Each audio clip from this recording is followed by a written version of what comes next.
சிறுதாவூர் பங்களாவில் பணம் பதுக்கி வைக்கப்பட்டுள்ளதாக தாம் கூறிய குற்றச்சாட்டை திசை திருப்பும் வகையில் அங்கு பிரச்சார வாகன தயாரிப்பு நடைபெறுவது போன்ற தோற்றத்தை ஏற்படுத்த அதிமுக தரப்பில் முயற்சிக்கப்படுவதாக மதிமுக பொதுச் செயலாளர் வைகோ கூறியுள்ளார்.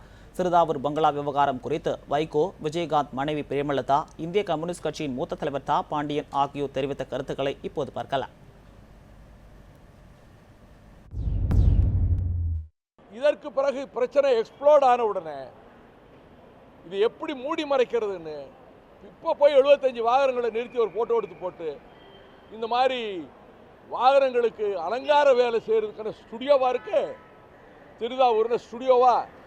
சிறுதாவூர் பங்களாவில் இன்றைக்கி பல கண்டெய்னர் லாரிஸு அங்கே இருந்ததை பல கோடி ரூபாய் இன்றைக்கி வேறு ஒரு இடத்திற்கு மாற்றப்பட்டதாக இன்றைக்கி அத்தனை கட்சிகளும் எல்லா சேனல்ஸும் சொல்லிக்கிட்டு இருக்காங்க. ஆனால் இது வரைக்கும் தேர்தல் ஆணையம் அதை பற்றி எந்த ஒரு ஆக்ஷனும் எடுக்கலை. கேட்டால் இப்போ தான் எஸ்பி கிட்ட பெர்மிஷன் கேட்டிருக்கோம், கலெக்டர்கிட்ட பெர்மிஷன் கேட்டிருக்கோன்னு சொல்லிக்கிட்டு இருக்காரு. அது எடுத்துகிட்டு போயே 10 நாள் ஆச்சு. இப்போ தான் இவங்க பெர்மிஷன் கேட்டு இதில் என்ன ஒரு நடுநிலையான தேர்தல் ஆணையமாக இது இருக்கும்?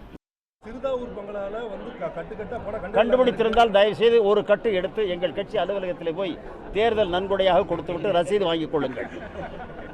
புகார் இருக்கு, அது மேல எந்த நடவடிக்கையும் இல்லை. அதான் புகார் என்று சொன்னவர் அதையும் பிடித்து கொடுக்க வேண்டும் அல்லவா? நான் இப்பொழுது புகார் சொல்கிறேன். இந்த வீட்டிலேயே மாடியிலே ஒரு 5000 கோடி இருக்கிறது. 5000 கோடியில் 4900 கோடி நீங்கள் எடுத்துக்கொள்ளுங்கள். 5 கோடியிலே மற்றவர்களுக்கெல்லாம் கொடுத்துவிட்டு ஒரே ஒரு கோடி எங்கள் கட்சி அலுவலகத்திலே போய் அந்த பொருட்காப்பாளர் இருப்பார், அவரிடம் கொடுத்துவிட்டு ரசீது வாங்கிக் கொள்ளுங்கள்.